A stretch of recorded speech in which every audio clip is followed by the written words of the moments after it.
नमस्कार दोस्तों, स्वागत है आपका यूपीपीएससी बेस्ट ऑनलाइन कोचिंग के इस चैनल पर। दोस्तों, आज की वीडियो में हम लोग बात करेंगे बीईओ के नए वैकेंसी के बारे में। ये वैकेंसी 2024 में आपको देखने के लिए 100% मिलेगी। देखिए, 2024 का जो चुनाव हुआ है, चुनाव परिणाम के बाद योगी बाबा एकदम एक्शन में। अगर योगी बाबा एक्शन में मतलब कुछ ना कुछ नया धमाका होने वाला है। तो धमाका क्या हो रहा है कि उत्तर प्रदेश में वैकेंसीज की बौछार आने वाली है। जितने भी पेपर लीक हुए थे, जो निरस्त किए गए थे, वो सब एग्जाम अब आने वाले समय में जल्दी होने वाले हैं।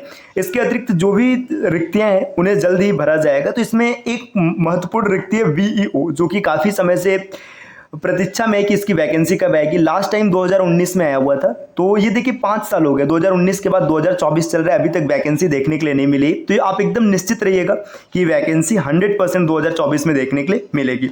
तो आज की इस वीडियो में हम लोग समझेंगे बीईओ के बारे में एक एक बिंदु, फॉर्म फिलिंग से लेकर के सिलेक्शन तक की यहाँ पे हम लोग चर्चा करेंगे कि कैसे आप फॉर्म भरेंगे, इसके बाद क्या प्रक्रिया रहेगी, कैसे सिलेक्शन होगा आपका, पूरा टू द पॉइंट डिस्कस किया जाएगा। तो चलिए दोस्तों, बढ़ते हैं आगे क्लास की ओर।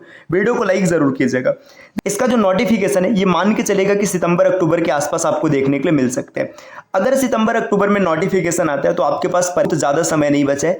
बचे हुए समय में आपको तगड़ी तैयारी करनी है। अब तैयारी इसलिए करनी है क्योंकि इसमें 2 पेपर होगा, प्री और मेंस। यहाँ पर आपको डिस्क्रिप्टिव लिखना है। डिस्क्रिप्टिव लिखना है मतलब जो भी आपका ज्ञान है उसे पेपर पर उतारना पड़ेगा। अब लिखने के लिए आपको भाई प्रॉपर तैयारी की जरूरत होगी। तो जिसके लिए देखिए, अब हम लोग ये समझेंगे कि कैसे इसमें सिलेक्शन होगा। तो देखिए, सिलेक्शन के लिए सबसे पहले आपकी प्रॉपर प्रिपरेशन होनी चाहिए, है ना। अच्छी खासी तैयारी करनी पड़ेगी। तैयारी के साथ साथ ना प्लानिंग के साथ तैयारी करना बहुत जरूरी है।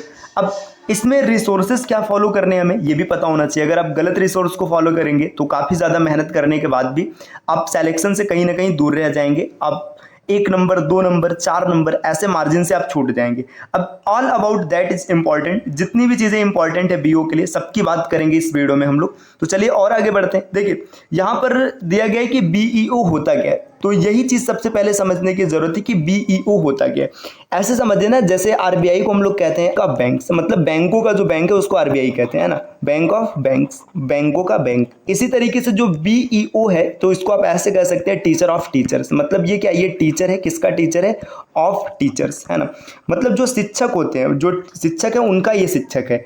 अब इसके फुल फॉर्म की बात करेंगे तो इसका फुल फॉर्म होता है ब्लॉक एजुकेशन ऑफिसर, है ना। ब्लॉक एजुकेशन ऑफिसर इसका पूरा नाम होता है। ये शिक्षकों का शिक्षक होता है। दोस्तों, काफ़ी तगड़ी पोस्ट होती है, काफ़ी ज़्यादा पावरफुल पद है। तो चलिए समझते हैं कि इसमें फॉर्म फिलिंग का क्या प्रोसेस होता है, कैसे सिलेक्शन होगा, क्या पढ़ना होगा।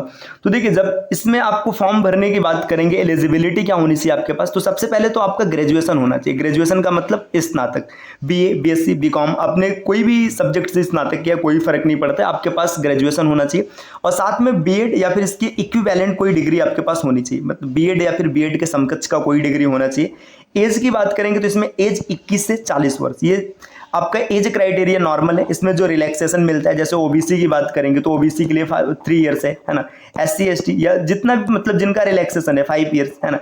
ईडब्ल्यूएस को जो रिलैक्सेशन मिलता है, ये रिलैक्सेशन आपको मिलेगा। तो एज 21 से 40 है, आपके पास ग्रेजुएशन और बीएड या फिर इसके बाद इसके स्नातक का कोई डिग्री 100% होना चाहिए। अब फॉर्म फिलिंग हो गई, आपने फॉर्म भर लिया। अब देखिए, सिलेक्शन की बात करेंगे, सिलेक्शन कैसे होगा। तो पहले इसमें प्री एग्जाम होगा। प्री एग्जाम में आपको 120 क्वेश्चन देखने के लिए मिलेंगे, जो कि 300 मार्क्स के होंगे। देखिए, इसमें आपको टाइम जो मिलेगा 2 घंटे मिलेगा। अब 2 घंटे टाइम मिलेगा, 70+ क्वेश्चन क्या है। देखिए, अब ये होगा कि जब आप प्री क्वालिफाई करेंगे तभी आप मेंस में बैठ पाएंगे, अन्यथा नहीं बैठ पाएंगे। तो प्री को क्वालिफाई करने के लिए 120 क्वेश्चन में कम से कम आपको 70+ का टारगेट लेके चल रहे हैं। देखिए, 70+ एक अनुमान है, ये आगे पीछे हो सकता है। पिछली बार जो 2019 में कट ऑफ गया था, ये अप्रॉक्सीमेट 67 क्वेश्चन के आसपास गया था। मतलब ये क्वेश्चंस की बात हो रही है, मार्क की नहीं। यहाँ पे 2.5 से आप मल्टीप्लाई कर लेंगे तो आपको मार्क्स मिल जाएगा। तो ये मान के चलते हैं कि 70 या फिर आप इसको ना 75 क्या ऐसे 80+ मान के चलिए कि 120 में आपको 80+ का टारगेट रखना है कि 80+ हमें गेन करना है। अगर आप इतना लाते तो आप 100% श्योर रहिएगा कि आप मेंस लिखने जाएंगे। अब आपने प्री क्लियर कर लिया, अब आपको मेंस लिखना है। जो मेंस का पेपर होगा इसमें जीएस और हिंदी, हिंदी के साथ ऐसे भी आएगा। ये 2 पेपर होने वाले हैं। जीएस में टोटल 40 क्वेश्चंस रहेंगे, जिसके कि 200 मार्क्स मिलेंगे। अब देखिए, 40 क्वेश्चन में ऐसा नहीं कि हर क्वेश्चन 5-5 नंबर का होगा। इसमें क्वेश्चन का डिवीजन कुछ इस प्रकार होगा। देखिए, पहले 10 क्वेश्चन ऐसे होंगे जो 125-25 शब्दों में लिखने होंगे और प्रत्येक क्वेश्चन 10 नंबर का होगा। तो यहाँ से टोटल 100 मार्क्स बनेंगे, है ना। इसके बाद आगे जो 10 क्वेश्चन होंगे ये 50-50 वर्ड में लिखने होंगे और इनके लिए आपको मिलेंगे 6-6 मार्क्स। तो टोटल ये यहाँ से 60 नंबर का आपको मिलेगा क्वेश्चन। और बच्चे 20 क्वेश्चन होंगे, इसमें 25-25 वर्ड लिखना होगा और ये 40 नंबर का होगा, प्रत्येक क्वेश्चन 2 नंबर का रहेगा। तो यहाँ से 200 मार्क्स इस तरीके से बन जाएंगे, है ना। इसके बाद देखिएगा हिंदी और ऐसे की बात करेंगे तो 100 नंबर का पेपर होगा हिंदी का और 100 नंबर का पेपर होगा ऐसे का। तो ये टोटल मेंस का सिलेबस होगा। अगर आप मेंस क्लियर करते हैं तो आपका फाइनल चयन होगा, है ना। तो दोस्तों ये तो बात रही सिलेबस की, वैकेंसीज की, है ना। अब रिसोर्सेज किसको फॉलो करना है, क्या क्या रिसोर्स होगा, तो देखिए सबसे बेहतरीन जो रिसोर्स है आपके पास study for civil services. Study for civil services में अगर आप टीम के पेड कोर्सेज से जुड़ना चाहते हैं तो इन दिए गए नंबर पर कॉल या व्हाट्सएप करके टीम के पेड कोर्स से जुड़ सकते हैं। बीईओ के लिए क्लासेस चल रही हैं, आप उन क्लासेस को ज्वाइन कर सकते हैं और अभी से अपनी तैयारी पर लग सकते हैं। ये ज्ञान सर का व्हाट्सएप नंबर है, आप यहां से व्हाट्सएप के माध्यम से भी जानकारी प्राप्त कर सकते हैं। दोस्तों प्ले स्टोर से स्टडी फॉर सिविल सर्विसेज का एप्लीकेशन जरूर इंस्टॉल कीजिएगा। एप्लीकेशन के माध्यम से अगर आप किसी भी कोर्स को ज्वाइन करेंगे तो वहां पर अप टू 50% तक का आपको डिस्काउंट मिल सकता है। बस आपको एक कोड अप्लाई करना है, ज्ञान सर, इसमें सभी लेटर्स इस्तेमाल होंगे और कोई भी स्पेस नहीं रहेगा। तो ये तो बात रही दोस्तों पेड कोर्सेज की। अगर आप फ्री में भी पढ़ाई करना चाहते हैं तो आसानी से कर सकते हैं, कोई दिक्कत नहीं है। आपको क्या करना है, आपको यूट्यूब पर study for civil services search करना है, वहां से आप पापा वीडियोस देख सकते हैं। देखिए जो पापा वीडियोस है ना, ये आपको बिल्कुल फ्री में मिल जाएंगे, इसके लिए आपको कोई भी चार्ज नहीं देना है, आपको पूरा वीडियो देखना है ध्यान से। पापा वीडियोस देखिएगा, इसके बाद हाँ वीडियो देखने के बाद जब आप चीजें क्लियर कर लेंगे ना तो टेस्ट सीरीज जरूर फॉलो कीजिएगा, है ना। टेस्ट सीरीज या तो आप इसको फॉलो कर सकते हैं, नहीं तो आप पेड क्विजेस इसको भी ज्वाइन कर सकते हैं। और एक रियलिटी बताएं दोस्तों, सच्चाई की बात, जो पिछले साल 2019 में बीओ हुआ था, है ना, इसमें जितने बच्चे सेलेक्ट हुए थे, आप मानिए या मत मानिए, लगभग 60% बच्चे ऐसे थे ना जो स्टडी फॉर सिविल सर्विसेज से सेलेक्ट हुए थे। अगर जितने भी बीओ हैं, अगर आपके संपर्क में कोई है, अगर आप उनसे पूछेंगे कि आपका सिलेक्शन कहाँ से हुआ है, तो 100% वो स्टडी फॉर सिविल सर्विसेज का नाम बताएंगे कि यहाँ से पढ़ करके हुआ है। प्री निकालने वाले लगभग ना जितने बच्चों का प्री हुआ तो उसमें 80% प्लस बच्चे स्टडी फॉर सिविल सर्विसेज से गए थे।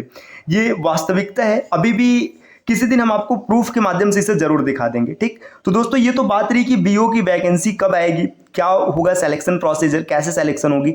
अगर आप इसके सैलरी, इसके काम, इन सब के बारे में जानना चाहते हैं तो कमेंट कीजिएगा, एक अलग वीडियो हम लोग लेकर आएंगे जिसमें ये समझेंगे कि बीओज की सैलरी क्या होती है, उनको कौन कौन सी सुविधाएं मिलती हैं, है ना, कितना वर्किंग डेज होता है, उनका कैरियर कैसा होगा, इन सब के बारे में अलग से वीडियो में चर्चा करेंगे। चलिए, तो उम्मीद है कि वीडियो आपको पसंद आया होगा। मिलते हैं आपसे अगले वीडियो में कुछ नए कॉन्सेप्ट के साथ, कुछ नए डेटा के साथ। तब तक के लिए नमस्कार।